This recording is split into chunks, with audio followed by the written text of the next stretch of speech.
మీరు గురక పెడతారా? చాలామందికి నిద్రలో గురక రావడం సాధారణం.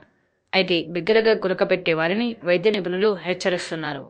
అయితే అది స్లీప్ ఆప్నియాకు సంకేతం కావచ్చని చెకప్ చేసుకోవాలని సూచిస్తున్నారు. ఈ సమస్య ఉన్నవారికి శ్వాస తీసుకోవడంలో ఇబ్బంది ఏర్పడి ఆక్సిజన్ సరిగా అందక గుండెపోటు వచ్చే ప్రమాదం ఉందని చెబుతున్నారు. బ్రీతింగ్ మాస్కులు వాడటం, వెయిట్ తగ్గటం, సర్జరీ, ఇతర చికిత్సల ద్వారా నయమవుతుందని సూచిస్తున్నారు.